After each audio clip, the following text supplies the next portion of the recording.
जय हिंद दोस्तों, आप सभी को आपके अपने YouTube चैनल ऑनलाइन एग्जाम की पाठशाला में बहुत बहुत स्वागत करते हैं।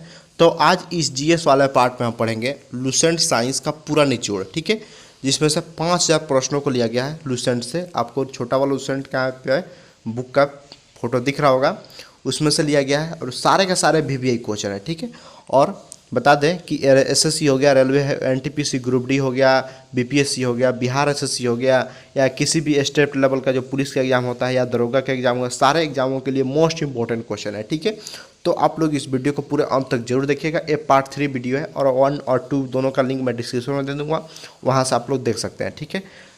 मैं सारे के सारे क्वेश्चन को विथ फुल डिस्कशन करते चलेंगे, ठीक है। जैसे एक क्वेश्चन से 3 से 4 क्वेश्चन को हम डिस्कस करेंगे, उससे रिलेटेड क्वेश्चन को डिस्कस करेंगे। जैसे आप लोग यहाँ पर देख सकते हैं, ठीक है।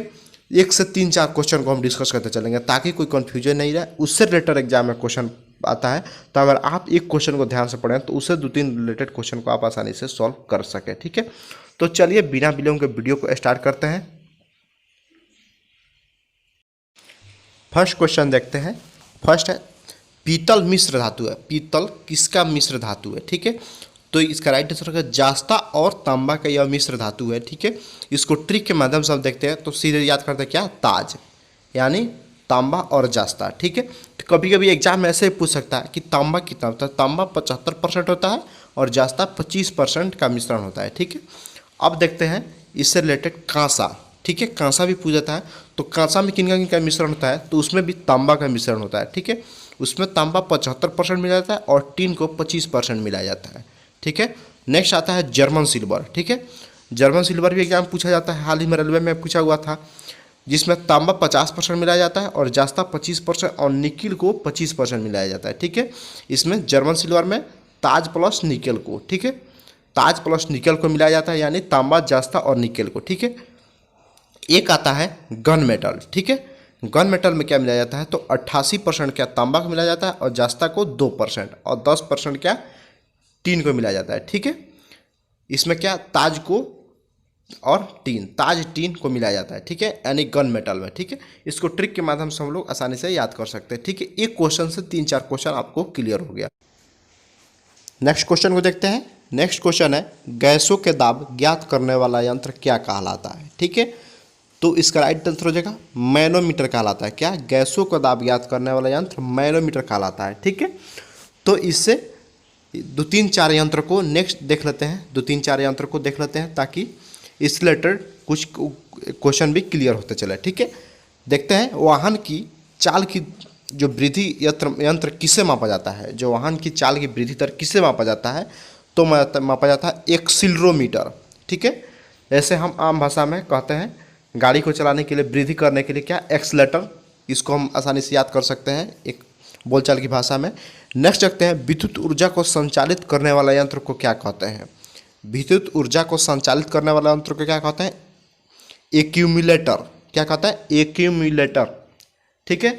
चलिए अब नेक्स्ट देखते हैं। नेक्स्ट क्या है, सूर्य किरणों की तीव्रता का निर्धारण करने वाला यंत्र क्या होता है, तो एक्टिनोमीटर, क्या होता है, एक्टिनोमीटर। सूर्य किरणों की तीव्रता का निर्धारण एक्टिनोमीटर के द्वारा किया जाता है।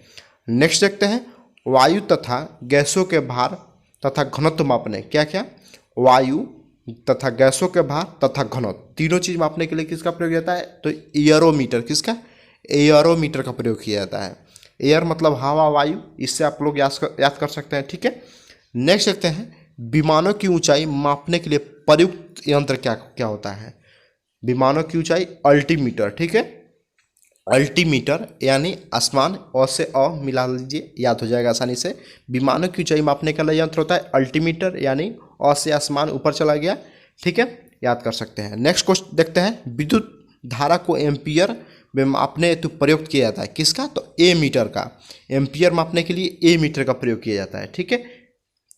नेक्स्ट देखते हैं, ध्वनि की तीव्रता मापने हेतु यंत्र क्या कहा जाता है, तो ध्वनि यानी ध्वनि क्या होता है, ऑडियोमीटर। ध्वनि को क्या कहता है, ऑडियो को कहते हैं, ऑडियो ध्वनि आवाज़, ठीक है, तो उसे ऑडियोमीटर कहते हैं, ठीक है। तो इससे आसानी से आपको याद हो जाएगा, ठीक है। तो इस चीज़ को हम क्लियर कर लिए। अब नेक्स्ट को देखते हैं। नेक्स्ट क्या आता है, स्कर्वी नामक रोग किस विटामिन के अभाव में होता है, ठीक है। तो स्कर्वी क्या होता है, विटामिन सी, ठीक है। और विटामिन सी का सबसे अच्छा स्रोत क्या माना जाता है, आंवला को माना जाता है, क्या, विटामिन सी को। नेक्स्ट विटामिन के बारे में देखते हैं, विटामिन ए के बारे में देखते हैं। विटामिन ई की कमी से हमारे शरीर में क्या रतौंधी यानी नाइट ब्लाइंडनेस और जीरोथैलेपिया नामक रोग होता है। ठीक है, नेक्स्ट देखते हैं विटामिन बी1 के बारे में देख लेते हैं। इसकी कमी से शरीर में बेरी बेरी नामक हो जाता है जिसको गलकंड भी कहा जाता है। ठीक है, नेक्स्ट देखते हैं विटामिन डी। ठीक है, विटामिन डी के बारे में देखते हैं, इसका स्रोत क्या क्या है। मछली जो यकृत तेल और सूर्य के प्रकाश की उपस्थिति में त्वचा विटामिन डी का संश्लेषण कर लेती है। ठीक है, सब जो सर्वाधिक विटामिन डी का सबसे अच्छा स्रोत माना जाता है सूर्य का प्रकाश ही माना जाता है। ठीक है, क्या होता है कि इसका कार्य क्या होता है, आंतों में कैल्शियम के अवशोषण में वृद्धि करता है, हड्डियों में वृद्धि करता है। ठीक है, जिसमें शरीर में जब रिकेटिस की जो मात्रा कम हो जाती है तो उस टाइम विटामिन डी की कमी हो जाती है। ठीक है, और इसका सबसे अच्छा स्रोत माना जाता है तो सूर्य की प्रकाश ही माना जाता है। ठीक है, चलिए तो अब नेक्स्ट देखते हैं विटामिन ई के बारे में हम कुछ देख लेते हैं। इसमें क्या होता है, खून में रेड ब्लड सेल यानी लाल रक्त कोशिका, हिंदी इंग्लिश में बोलते हैं तो रेड ब्लड सेल, ठीक है, यानी आरबीसी को बनाने में काम आता है। ठीक है, और इसकी कमी होती है जब जननांगों में कमी आती है, विटामिन ई की कमी हो जाती है। ठीक है, तो इसका सबसे अच्छा स्रोत माना जाता है दूध, अंडा, पालक। ठीक है, सबसे अच्छा इसका स्रोत माना जाता है। ठीक है, चलिए अब नेक्स्ट क्वेश्चन को देखते हैं।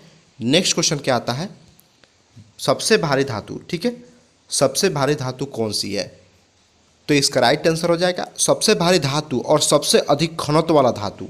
दो क्वेश्चन आता है तो इसका राइट आंसर ओस्मियम। दो क्वेश्चन का एक आंसर। ठीक है, सबसे भारी धातु और सबसे अधिक घनत्व वाला धातु, दो क्वेश्चन, तो इसका राइट आंसर ओस्मियम। ठीक है, और नेक्स्ट देखते हैं इससे रिलेटेड सबसे हल्का धातु अगर पूछ दिया और सबसे कम घनत्व वाला तो हो जाता है लिथियम। ठीक है, तो इससे आपको क्लियर हो गया, सबसे अधिक वाला ओस्मियम और सबसे अधिक घनत्व वाला ओस्मियम और सबसे हल्की धातु लिथियम और सबसे कम घनत्व वाला धातु, ठीक है, लिथियम। इससे आपको क्लियर हो गया। नेक्स्ट देखते हैं इससे रिलेटेड वायुमंडल में सबसे हल्की गैस कौन सी है, तो इसका राइट आंसर हो जाता है हाइड्रोजन। सबसे हल्की जो गैस है कौन सी है, हाइड्रोजन। ठीक है, और सबसे हल्की धातु कौन सी है, तो ये लिथियम और सबसे अधिक ओस्मियम। इससे 3-4 क्वेश्चन आपको आसानी से क्लियर हो गया। चलिए अब नेक्स्ट क्वेश्चन को देखते हैं, विद्युत का सबसे अच्छा चालक क्या है, तो इससे हम पढ़ लेते हैं विद्युत का सबसे अच्छा चालक क्या है, चांदी। तो चालक और कुचालक दो आता है, तो इसे दोनों को हम इसमें समझते हैं क्या होता है, जिन पदार्थों को ऊष्मा का संचरण या परिवहन आसानी से हो जाए, क्या, जिन पदार्थों में ऊष्मा का संचरण या प्रवाह आसानी से हो जाए उसे क्या कहते हैं, सुचालक कहते हैं। जैसे क्या होता है, लोहा, सोना, चांदी, तांबा, पानी, मानव का शरीर इत्यादि होता है। ठीक है, नेक्स्ट आता है इसका ठीक उल्टा क्या आता है, कुछ हम पढ़े सुचालक, अब पढ़ते हैं कुचालक।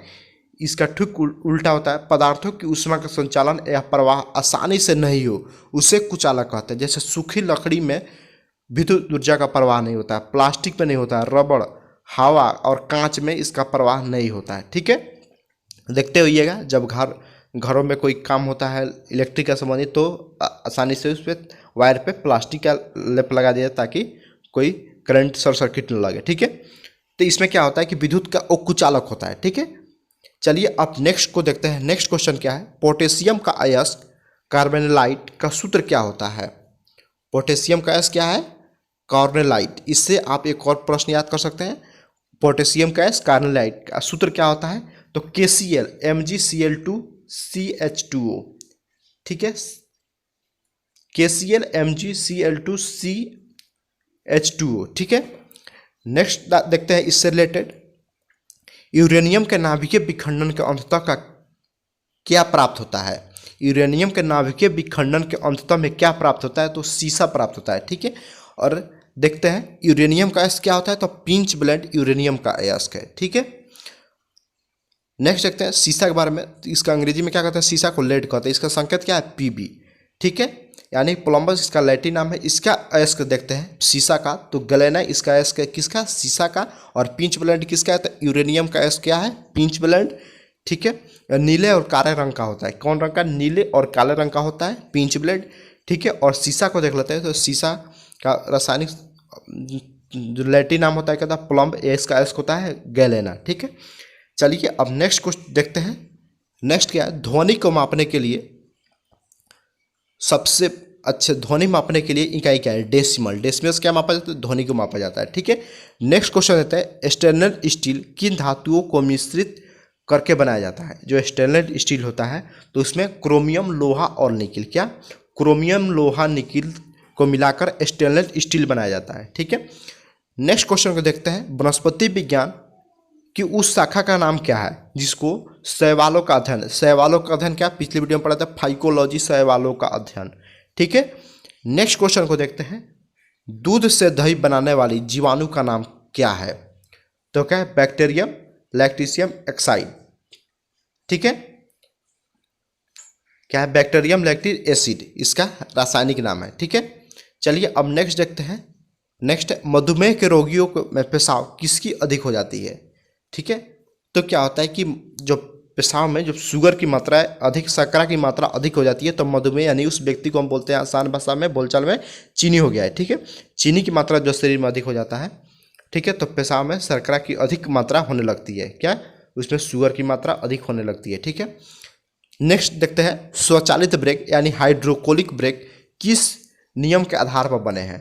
तो इसका राइट आंसर, ठीक है, पास्कल के नियम के आधार पर ये बने हैं स्वचालित ब्रेक, यानी जो हाइड्रोलिक ब्रेक के नाम से हम जानते हैं। ठीक है, चलिए अब नेक्स्ट क्वेश्चन को देखते हैं। डीएनए संश्लेषण का प्रतिपादन किसने किया था?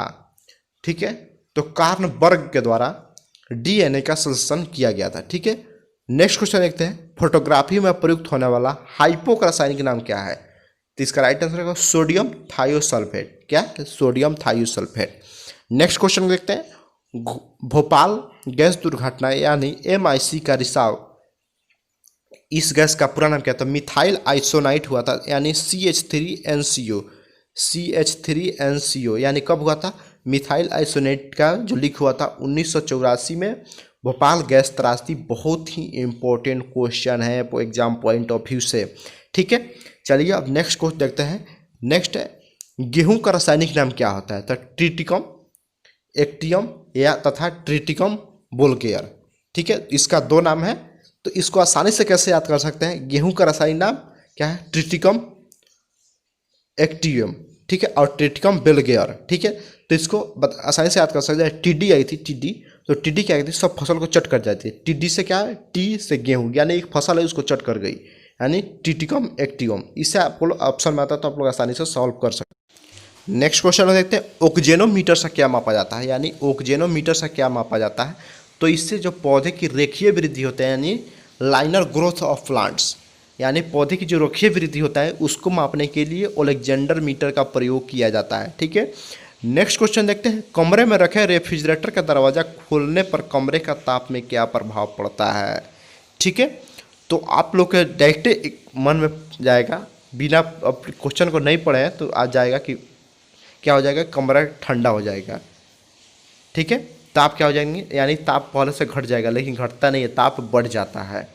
ठीक है, कमरे के रेफ्रिजरेटर का दरवाज़ा खोलने पर क्या प्रभाव पड़ेगा? तो ताप बढ़ जाता है। आपको मन में सबसे पहले बिना क्वेश्चन को देखिए आपके मन में प्रश्न आता है कि घट जाता है, क्योंकि रेफ्रिजरेटर क्या होता है? फ्रिज ठंडा करता है।